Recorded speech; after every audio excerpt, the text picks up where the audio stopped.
What's up, everybody? Welcome back to the channel. So I got a really exciting video for you today because we're going to be taking a look at another action figure vehicle. And this is a brand new one brought out by Hasbro for the Mandalorian. And this is the N-1 Starfighter, which first appeared in the Book of Boba Fett.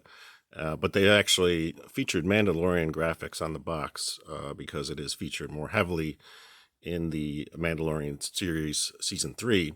However, if you want to see the origin of the ship, how Mando actually got this ship, you got to go and watch the episode of the Book of Boba Fett to actually see how he acquired this as a sort of pseudo replacement for the Razor Crest. So as soon as that ship actually appeared in that particular episode of the Book of Boba Fett, I was super stoked for the whole concept of it being turned into an action figure vehicle.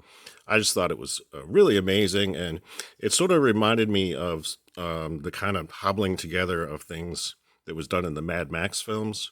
So this was sort of like a hot-rodded version of the Naboo Starfighter, and to me it had very much the last of the V8's Interceptor vibe to it, very much like Mad Max's car that's featured in those movies. So really fantastic concept for a vehicle, and now we have it as an action figure vehicle, so which is great. And the box is done in that sort of traditional vintage style with like the Kenner logo and stuff like that. And you can see pictured here in the corner is everything that's included with this particular box set. So in addition to the ship, it comes with a version of Mando, comes with a little version of Grogu, some accessories, and an action figure stand. So that's very cool. And it shows here a picture of the carded version of the Mandalorian, which is inside this box. There's some additional artwork on the top of the box that shows Mando working on one of the engines while Grogu is standing on the wing of the ship. So that's really cool. And on this end of the box, you can see a picture of Mando in the cockpit, and also a picture of him taking one of the panels off of the engine. And on the other end of the box, it shows how you can fit the top of a astromech droid in that back part of the spaceship. In this case, it's R5-D4. And there's also a picture here of Mando holding part of the engine booster, basically, that sits on top of the ship right in front of the cockpit. So that's very cool that that's removable as well. So the main imagery on the box is the same on both sides, so pretty much identical repeat of this imagery on the other side of the box. But enough about the box. I'm anxious to get this thing open and take a look at everything inside. So let's go ahead and do that. Okay, so we got everything out of the package, and as you can see, there's a lot of individual parts that have to be assembled in order to fully realize this vehicle. So one suggestion, if you are giving this to a child to play with, you might want to help them out with the assembly, just because there are so many different parts, and they may get a little bbit confused. They do provide an instruction sheet, which you can see right here. So they show you the various individual parts and how it all goes together. But again, it's because there are so many parts, I do recommend some supervision if you're a parent and you're going to be helping your kid put this together. I would try to be there to help them out if they need it. So they show on the back of the instruction sheet some of the individual properties of this, how the figure fits in the cockpit, and how the various accessories fit in this sort of storage compartment and so forth. So they also show the sliding canopy and how the top of an astromech droid can actually be put into this particular accessory. So that's really cool. So this instruction sheet is valuable, and I'm going to use it as I'm assembling the ship. But before we get into the assembly, I want to show you the figure that comes with this. So it comes with its own card back, which is really nice. If you're a mint on card collector, you will be able to add this to your collection. I'm actually going to keep this in the package because I have another version of this. It's very similar. As you can see, I have a loose version of Mando. There are some differences. I did notice on the legs in particular, you can see the deco and some of the detailing is slightly different on this version. I believe this version was issued in another set with the cloth cape and everything. So this one that I have loose came with a vinyl cape. So I've actually removed that and also removed the backpack. So, but as you can see, it comes with some really cool accessories. You can see the dark saber here.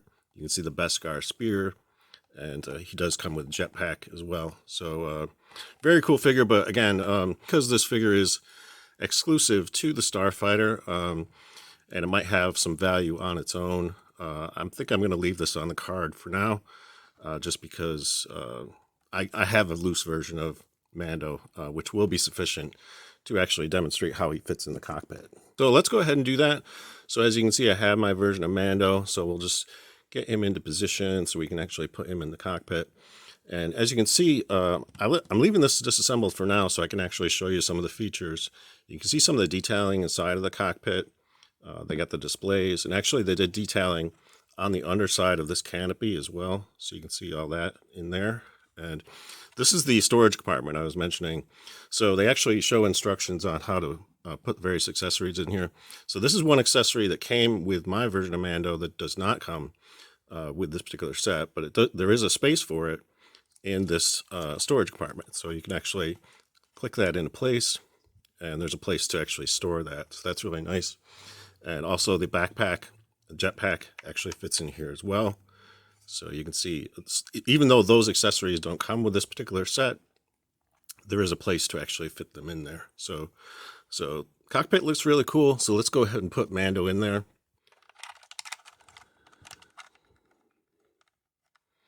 So there you can see him in the cockpit of the Naboo Starfighter. And then this whole canopy closes down and clicks into place. So you can see what that looks like.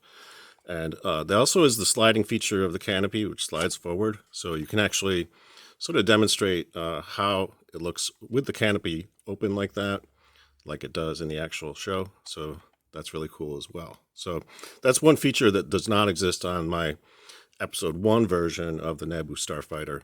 It does not have the sliding canopy. So that's really cool that they featured that, and I'm very excited for that. So in the back here, you can see this secondary cockpit here for Grogu, and I can show you what that figure looks like. So not a lot of articulation on this. In fact, hardly any. He's pretty much kind of like a statue. There is a little bit of head movement. You can kind of move his head from side to side a little bit back and forth. I believe it's on a ball joint, but because his arms are up in the air, you really can't move his head much because the ears get in the way. So yeah, there's not much to it, but it does include a little foot peg, so you can actually secure him in position there. And this thing does rotate too, so you can actually change his position inside of his individual cockpit. And then you can affix the dome over top, so he has his own little oxygen environment where he can exist. So that's really cool. I'm glad they included the Grogu figure. The only other Grogu figure that I have in this particular scale is the one that Hot Wheels actually issued with the hover pram. So that's this one. And as you can see, in terms of scale, they are pretty similar in terms of overall size. So this was a lot cheaper than actually buying the Hasbro version. But I do like this sort of version that Hot Wheels actually put out. So that's really cool. I have that. One thing I also want to demonstrate for you is there's a separate accessory that fits into this socket.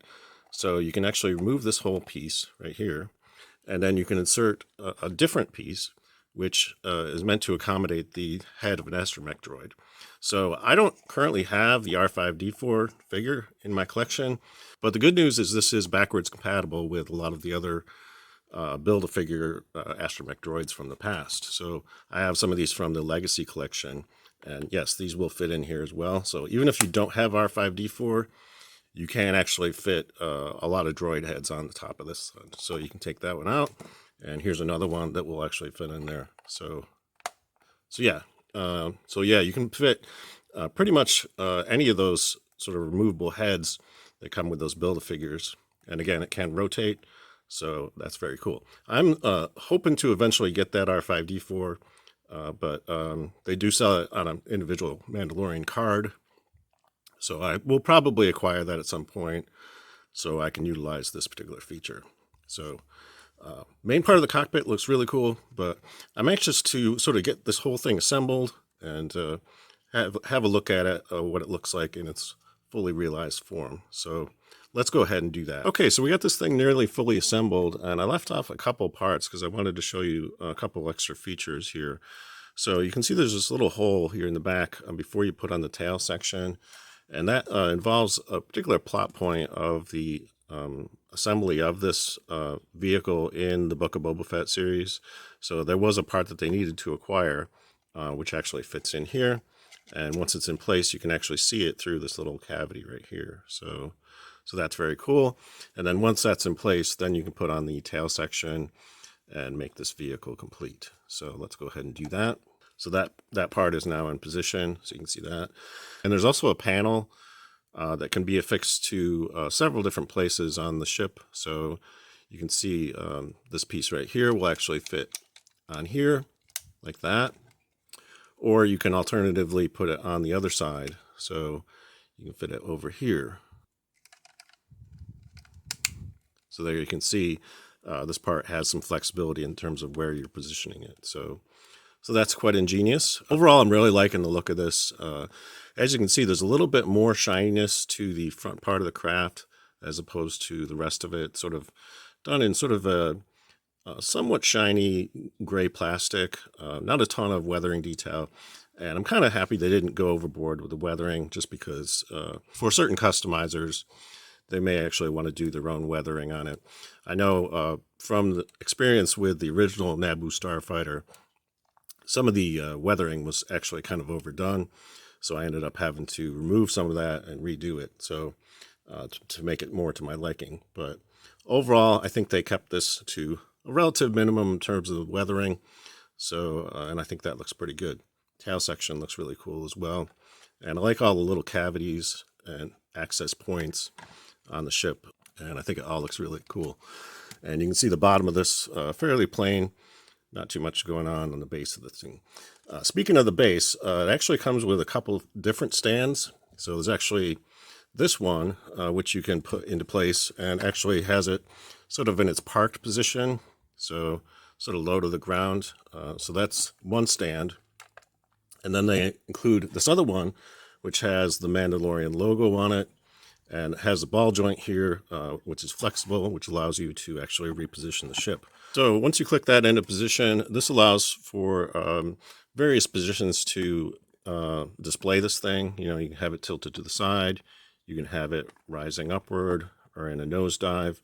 So lots of different ways you can actually display it using this particular display stand. So one other thing I wanted to mention is, because some of you may be curious, how does this compare in size to the original Naboo Starfighter from episode 1? And they are pretty similar in size. You can see side by side. The tails on the end of the engines are a little bit longer on this version. And I think the overall tail size is a little bit longer too. But overall, they're pretty similar in size. You know, they're kind of pretty much equivalent. Again, the tail there is a little bit longer, and these tails are a little bit longer on this version too. So there are some differences, but overall, it's not going to look out of place if you have these displayed side by side. They do roughly approximate the same size ship. So overall, I'm really happy with this. I think they included just enough detail to really bring this thing to life in terms of, you know, all the stuff with the openings on the engines and on the ship itself. And I think they did a good job with, you know, the astromech port, making that compatible with the head of a droid and also compatible with this little compartment for Grogu. So overall, looks really great, and I'm very happy to have it in my collection. It was a little pricey, but that's kind of the way it is with Star Wars vehicles these days. They are very uncommon and also very expensive. And speaking of expensive, I did go ahead and back the Ghost. That cost over $600, including the tax and the shipping and everything. So a very expensive investment, but I think it's going to pay off just in terms of the overall look of that ship. So sometime next year, I should receive that and hopefully be able to make a video about it. So that'll be cool. That's all I have for you today. If you enjoyed this video, please give it a thumbs up. And if you'd like to see more reviews of action figure vehicles in the future, think about subscribing to my channel, because I will be covering more of this kind of material in upcoming videos. Until next time, I hope you're having a great day, and may the Force be with you. Thanks for watching.